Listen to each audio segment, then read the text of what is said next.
ኡስታዝ ሱ ጥያቄ ነበረኝ። ጥያቄ ምንድን ነው? ሱረቱል ኒሳ 157 አያው ላይ ምን ይላል መሰለ? የመጽሐፉን ሰዎች እንግዲህ በተውራትና በኢንጅል በዘቡር እንድታምኑ ይነግራቸዋል።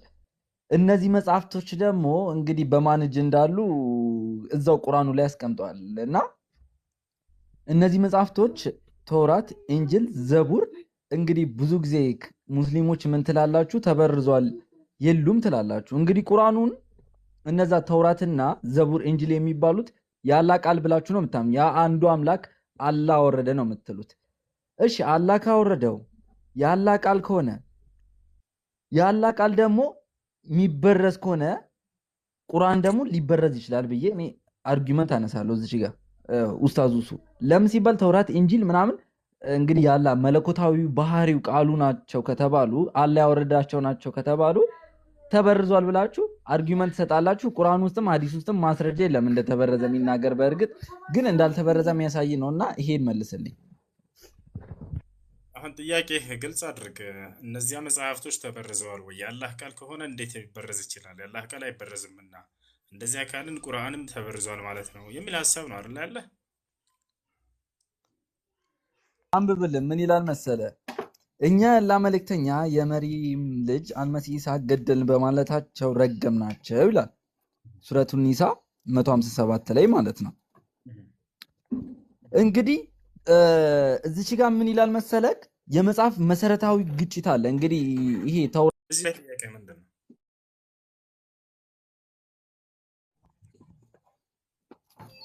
አይ ቲንክ ምዕራፍ ተሳስቼ ነው። እሺ ይቅርታ ላንብበው። እሺ ሱረቱን ኒሳ 171ኛው አያ ላይ ነው። እሺ እናንተ የመጽሐፉ ሰዎች ሆይ በሃይማኖት ወሰንን አትለፉ፣ በአላህና በመልእክተኛው እንጂ አትናገሩ። የመሪም ልጅ አልመሲህ ኢሳ መልእክተኛው የማንም ይሁን ቃሉ በእርሱ መንፈስ ብቻ መኑ ተከተሉ። እሺ በመጠራጠር ሰማይን ምድር እሱም አይደለም። እሺ ቦታው ጠፍቶብኝ እኮ ነው። በእናትህ ብቻ ቦታውን ታውቀዋለህ መሰለኝ። ውሱ እዛ ላይ ሐሳቡን አስረዳኝ። ሐሳቡን ንገረኝ። እንዴት አላህ ቃል ከሆኑ ተውራትና ኢንጂል ዘቡር ሊበረዙ ይችላሉ? ቁርአንስ ሊበረዝ አይችልም? ሆነ ግልጽ ነው ጥያቄ ማለት ለሱ። እሱ ነው። በጣም በዛ ነው የቀደሙት። ባጭሩ የአላህ ስብሐነ ወተዓላ ቃል ሊበረዝ ይችላል ወይ? ላ ራሱ ዋስትናን ከወሰደ ከአምላክ እጅ ማንም ሊነጥቅና ሊበረዝ የሚችል የለም። አንደኛ ይሄ ነው። ሁለተኛ ግን አላህ ስብሐነ ወተዓላ ያንን ቃሉን ወይንም ትእዛዙን ቃል ኪዳኑን ለፍጥረታት የጥበቀ ዋስትናውን ከሰጣቸው ሰው ፍጹም አይደለም እና ኃጢአትን ሊያደርግ ይችላል። የዛኔ እነሱ ሊበርዙት ይችላሉ። አየህ ታዲያ ያለፉትን መጽሐፍቶች ሶስቶችን ተውራት፣ ኢንጂል፣ ዘቡርን አላህ ስብሐነ ወተዓላ ለሊቃውንቶቻቸው የጥበቀ ኃላፊነትን ሰጥቷቸው ነበር። ጠብቋቸው፣ ለትውልዶቻቸው ግለጿቸው፣ እንዳትበርዟቸው ብሏቸው ነበር። እነሱም ያንን ፈተናውን ወደቁ። ሰው ናቸውና ሊጠብቋቸው አልቻሉም፣ በርዟቸው። ገብቷል። ነገር ግን ወደ ቁርአን ስንመጣ ጊዜ የጠበቀ ዋስትናውን አላህ ለማንም አልሰጠም፣ ራሱ ወሰደ የጠበቀውን ዋስትና። ከእርሱ ደግሞ ማንም ሊነጥቅ አይችልም፣ ማንም ሊበርዘው አይችልም። የቱ ጋር ከተባለ ሱረቱል ሂጅር ላይ አላህ ሱብሓነሁ ወተዓላ ሲናገር ኢና ነሕኑ ነዘልና ዚክረ ወኢና ለሁ ለሓፊዙን አለ። ይህን ቁርአን እኔ ነኝ ያወረድኩት እኔም ነኝ የምጠብቀው አለ። ያለፉትን መጽሐፍቶችስ ቢመስቱሕፊዙ ሚን ኪታቢላሂ ወካኑ ዐለይሂ ሹሃዳ አለ በሱረቱል ማኢዳ ላይ። እነዚህን ኦሪትን፣ ወንጌልና ሌሎችን የእኔን የአላህን ቃል እንዲጠብቁ ኃላፊነትና በተጣለባቸው ምክንያት እያለ ተናገረ። እነርሱ ግን ሊጠብቋቸው እንዳልቻሉ የመጽሐፍቱ ሰዎች ቀደምት አባቶቻቸው እንደበረዙባቸው ይናገራል።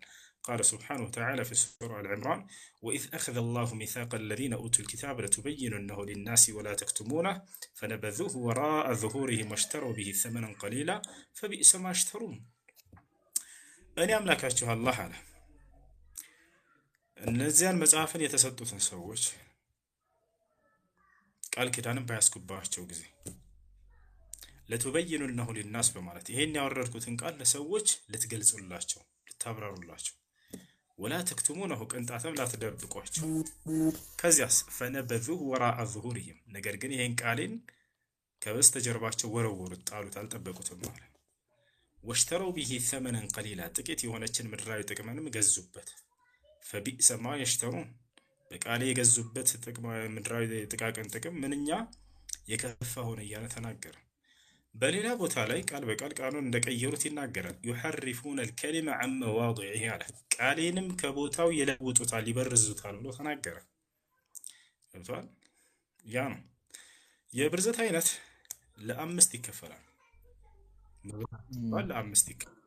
አንደኛ ያልሆነን ቃል አምጥቶ በአምላክ ቃል ላይ በመጨመር ከራሳቸው ማለት ነው። ከዚያ ይሄን ከአምላክ ነው የወረደው በማለት በመሸወድ ይሄ አንዱ የመበረዝ አይነት ነው። ለዚህ ማስረጃ አላህ ስብሐነሁ ወተዓላ ሲናገር ፈወይሉን ሊለዚነ የክቱቡነ አልኪታበ ቢአይዲሂም ثم يقولون هذا من عند الله ወየውላቸው ለእነዚያ አላህ ለነማን በራሳቸው እጅ መጽሐፍን ጽፈው ይህ ከአምላክ ዘንድ የተገለጠ ግልጠተ መለኮት ነው ብለው ለቀጠፉ ሰዎች አለ። ያ አንደኛ የመበረዝ አይነት ምንድነው? በአምላክ ቃል ላይ የራስን ሐሳብ ጨምሮ ይሄ ከአምላክ የወረደ ነው ማለት አንደኛው የመበረዝ አይነት። ተውራትንና እንጂልም ያለበት ቦታ አለ ግን አላህ ያንን ተውራትና አላህ Subhanahu Wa Ta'ala የቀደሙትን መጽሐፍቶች ለየሰጣቸው ሰዎች የመጽሐፍ ሰዎች በርዘውታል እያለ ይናገራል። ማስረጃ እስቲ ማስረጃ ንገረኝ። ማስረጃ እንደበረዙት አይሁዶች እንደበረዙት አይ ተውራት እንጂል ዘቡር እንደተበረዘ ማስረጃ ስጠኝ። አላህ Subhanahu Wa Ta'ala ያወረድኩትን ቃሌን እያለ ይናገራል። ተውራትን አላሳይ የጠበቀ ዋስትናውን ሰጥቷቸው ሊጠብቋቸው እንዳልቻሉና እንደበረዟቸው ይናገራል። يا سلام يا سلام يا سلام ماشي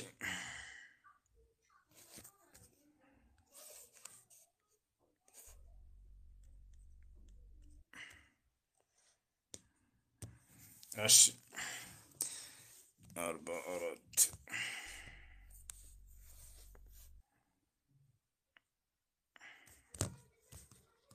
እነዚያን የቀደሙትን መጽሐፍቶች ተውራትን የጠበቀ ዋስትናውን አላህ Subhanahu Wa Ta'ala ለነሱ ሰጥቷቸው እንደነበረ እንመልከት። እኛ ተውራትን በውስጧ መምሪያ ብርሃን ያለባት ስትሆን አወረድን አለ። እነዚያ ትእዛዛትን የተቀበሉ ነቢያት በእነዚያ በአይሁዳውያን በሆኑት ላይ በእርሷ ይፈርዳሉ። ሊቃውንቱንና አሁን በደንብ አዳምጥ አዋቂዎቹም ከአላህ መጽሐፍ እንዲጠብቁ በተደረጉትና ይላል። አየህ ከነቢያት በኋላ የተነሱ ሊቃውንቶቻቸውን በሉ በነቢያቶች ላይ ያወረድኩትን ቃል ጠብቁ ብሎ ኃላፊነትና ሰጥቷቸው ነበር። ሊቃውንቱንና አዋቂዎችም ከአላህ መጽሐፍ እንዲጠብቁ በተደረጉትና በእነርሱም ላይ መስካሪዎች በሆኑት ይፈርዳሉ አለ። ሰዎችንም አትፍሩ ፍሩኝም በአንቀጾቼ አነስተኛ ዋጋን አትለውጡ ብሏቸው ነበር ኃላፊነትና ከሰጣቸው በኋላ። አላህም ባወረደው ነገር ያልፈረደ ሰው እነዚያ ከሃዲዎች እነርሱ ናቸው አለ። ከዚያ ከነዚያ ከነቢያት በኋላ የተነሱ ሊቃውንቶቻቸው የጥበቃ ኃላፊነት ቃሉ እንደለወጡት አይሁዳውያን ሲናገር ከእነዚያ አይሁዳውያን ከሆኑት ሰዎች ንግግሮችን ከስፍራዎቹ የሚያጣምሙ አሉ አለ። አየህ ማን? አይሁዳውያን የአምላክን የአላህ Subhanahu Wa Ta'ala ንግግር ከስፍራው የሚያጣምሙ ወይንም አረበኛው ላይ የሚበርዙ ይሐርፉና ብሎ ገልጾታል። ስለዚህ እነዚያ ከነቢያት በኋላ የተነሱ አይሁዳውያን የአምላክን ቃል የሚቀይጡ ሚል አለ የሚበርዙ ሚል ነገር የለም። እዛ ከነሱ የሚበርዙ አይ ማጣመም እኮ ቃል በቃል አሁን ያላቃለ የሚበርዙ ምናምን የሚል ማስረጃ ነበር የፈለግኩት። ግን አንተ አሁን ያመጣህልኝ ማስረጃ አንደኛ ነገር ማጣመም ሲባል ቁርአንንም ያጣምሙ አሉ እኮ አንተ ግልጽ እኮ ነው በማጣመም የሚረዱ አሉ አይደል እንዴ? ግን እኔ ቃል በቃል የፈለግኩት ተውራት እንጂል ዘቡርን ቃሉን ያለው ቃሉን ያጣምመዋል አለ። ቃሉን ነው የሆነ ሐሳብን ማጣመም ምናምን እሱ ሌላ የብርዘት አይነት ነው እሱም አለ። እዚህ ጋር ግን ያመጣሁልህ ቃሉን ራሱ ያጣምሙት ነበር። የአምላክን ቃል የወረደውን يحرفون الكلمة ያጣምማሉ ወይንም ይለውጣሉ።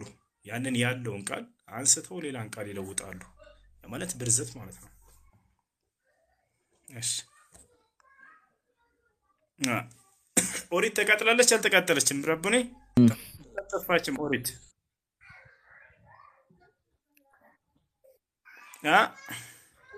ተውራት ነው እንዴ ኦሪት በአንተ አስተምሮ? ተውራት ነው እንዴ በአንተ አስተምሮ ኦሪት? እንደ ክርስትና ኦሪት ጠፍታለች አልጠፋችም እንደናንተ?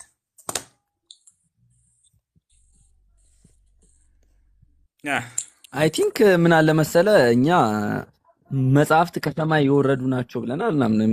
እንደ እናንተ እንደምታምኑት አንድ ሰው ልብ ላይ ገብተው ወርደው አንድ ሰው እየተናገረ ሌላው አካል የጻፈው አይደለም።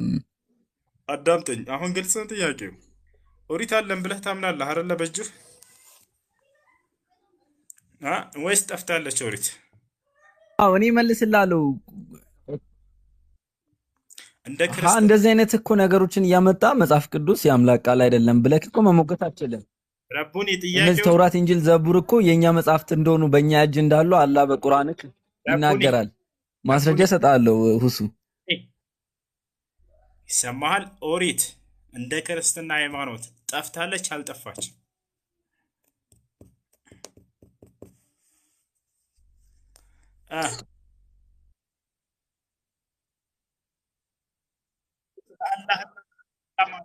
አሁን ስለ አላህና ስለ ኢስላም ሳይሆን እንደ ክርስትና ጠፍታለች ብላችሁ ታምናላችሁ አታምኑ? ኦሪት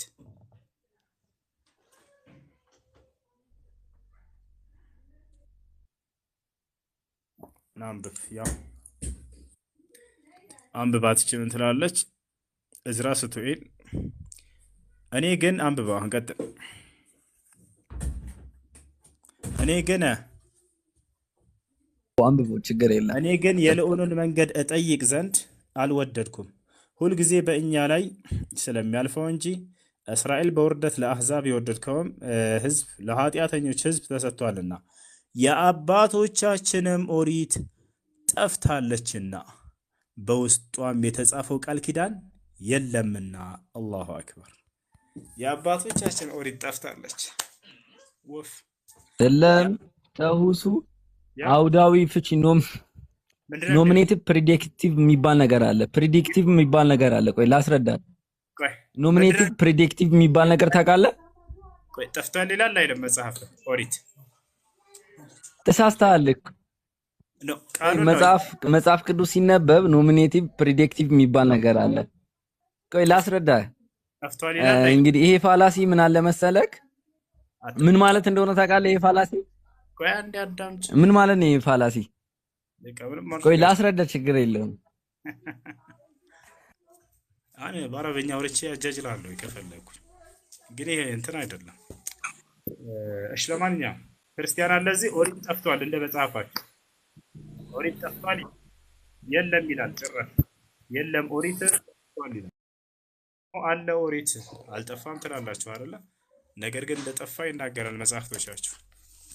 ምን ትላላችሁ? ክርስቲያን አለ